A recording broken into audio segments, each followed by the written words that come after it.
Evening, everybody. Another splendid day here on the ranch. What I'm going to talk about today is how to get a fan clutch off of a water pump on I have a 2014 Dodge 5.7 liter. I'm sure it's the same for all of the Hemi engines of that vintage. The problem that you have is when you crank down, when you can get a hold of this nut on the bottom,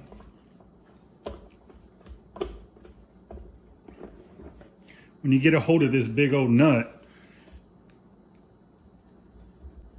your water pump wants to turn and you can't take it off. So I'm going to show you how to do that. I'm gonna go ahead and leave that off. You may have noticed that this water pump is not currently installed on my truck. And the reason for that is we are in South Mississippi and it's about 750 degrees outside and the humidity is over 100%. So anytime you take camera gear outside, it immediately fogs up, and I don't want to sit out there all day to let the camera equipment warm up and dry out so that I can use it. So I'm going to shoot this right here on the bar in the kitchen. Please don't tell my wife. She's still mad about the time I drilled through her dining room table. But hopefully I can get this done and edited before she even gets home and is any of the wiser. So the issue with this, there are no flats anywhere on this water pump that you can grab a hold of to keep this from turning while you're trying to rotate your fan clutch off. Now, for simplicity's sake, I do not have the fan installed on this fan clutch because you don't really need to see that. This is what you need to see, and I'll post I'll put a zoom in on this so that you can see it. So what you're going to do, a couple of ways you can do that, and I've seen different ways, is you can put additional pressure on the tensioner with a ratchet, which will keep this from turning. I don't know if that works or not, but the method I'm going to show you does in fact work. I know that.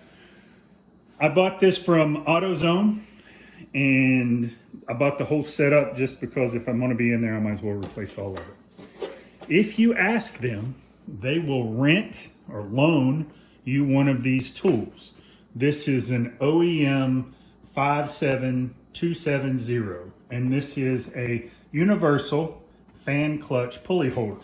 Now, if you deal with the same AutoZone that I do, the first thing they're going to tell you is they don't have it, because that's what they tell me anytime I want to rent a tool from there. Their first answer is, oh, we don't have that one. So I break out my phone, I do a quick search. I said, oh, well, the internet says you have one in stock. Can you check again? Oh, well, what number were you using? 57270. Oh, it does say we have one in stock. Let me go see if I can find it. And then they'll bring out something that looks like this out of that box.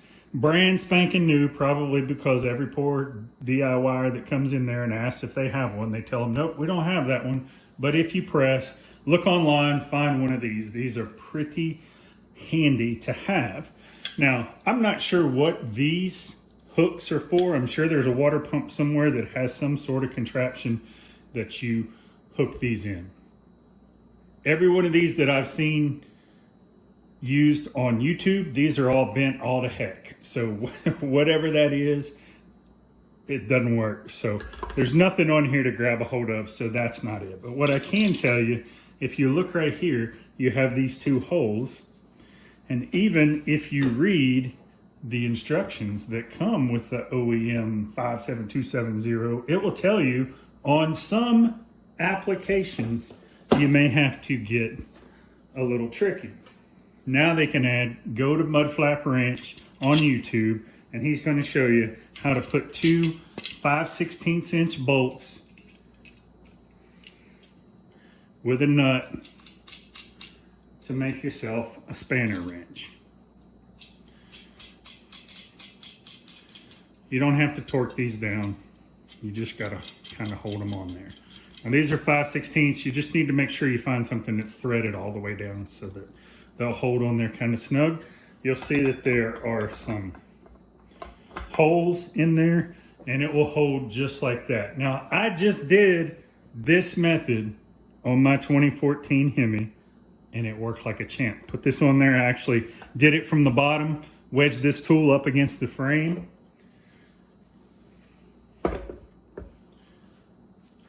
Used my big old crescent wrench, got up on there, and it just popped right off. Once you break it loose, this thing will spin off by hand. You can take your fan clutch off, take your tool out, keep your bolts because those are 30 cents if you buy them in bulk. The other thing, these threads are left-hand thread. They're reverse thread, so make sure that you have a left-handed crescent wrench when you do this task. Left-handed crescent wrench, must have. So I'm gonna go ahead and finish this job up. I'm not gonna go through the whole water pump install. There's a lot of videos out there on YouTube that do a whole lot better job of explaining this than I ever could. So I just wanted to drop that little tidbit on the internet so that everyone will know, if you have this water pump and you've got the 4 holes and nothing else to grab on, one of these OEM universal water pump, fan clutch removal tools will help you out. Now, when you go to put this back on, you don't really need this because all you have to do is snug that up. The rotation of the engine will keep it where it needs to be. It'll torque itself. But if you wanted to, there you go. A little simple spanner wrench. You could probably use that for other things, but there you go. Have a good one.